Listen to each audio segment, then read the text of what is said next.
ছিল গণভবন এবং সংসদ জনতার দখলে ছিল।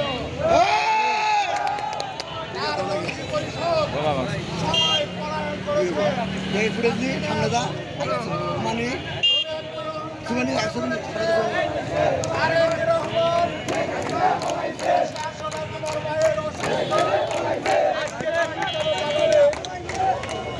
জানে যে গণহত্যাটি করেছে।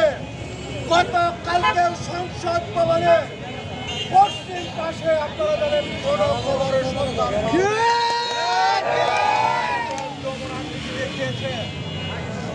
শত শত ছাত্র নেতাকে গুলি করে হত্যা করেছে হাসিনা। হাসিনা গণহত্যায় তার ফাঁসি হবে এই ভয়ে সে দেশ ছেড়ে পালিয়েছে।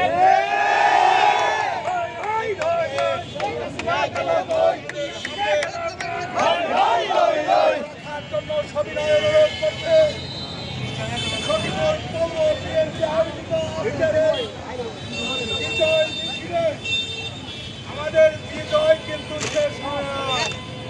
কেউ কারোর সাথে ব্যবহার করবেন না, আন্তরিকতার সাথে থাকবেন। ভোট হবে সেই ভোটে আমাদের চূড়ান্ত বিজয় লক্ষ্য হবে। আমাদের প্রত্যেকটা মানুষেরই প্রয়োজন আছে, ভোটের প্রয়োজন আছে, ঠিক কিনা?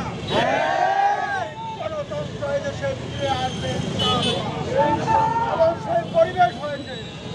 এই জন্য আজকে পৌরসভা আয়োজিত আজকের এই বিক্ষোভ মিছিলে এবং সফল মিছিলে বক্তব্য রাখার জন্য আমি সবিনয় অনুরোধ করছি সখীপুর পৌর বিএনপির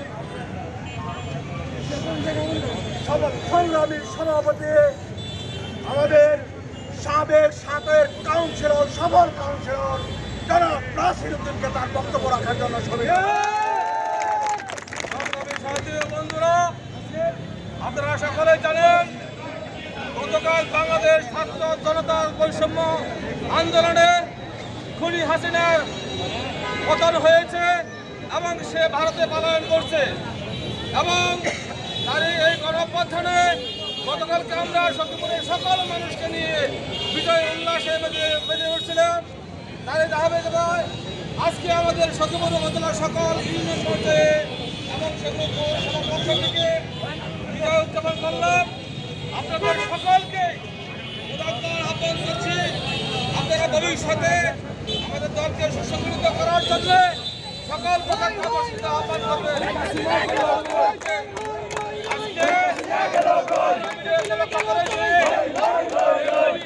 কারণে বাংলাদেশের লক্ষ আমাদের মানা সাধারণ মানুষ যাদের মতের প্রকাশ করতে চায় না তাদের করা হয়েছে এবং আইসিটি মন্ত্রী অলককে গ্রেপ্তার করা হয়েছে। এমনকি এরকম ভাবে অনেক পুলিশ অফিসারকে সেনাবাহিনী নিয়ে রাখা হয়েছে। আজকের এই বিজয় মিছিলে আপনাদের উপস্থিত দেখে আপনাদের ধন্যবাদ জানিয়ে আমি আমার কথা শেষ করছি।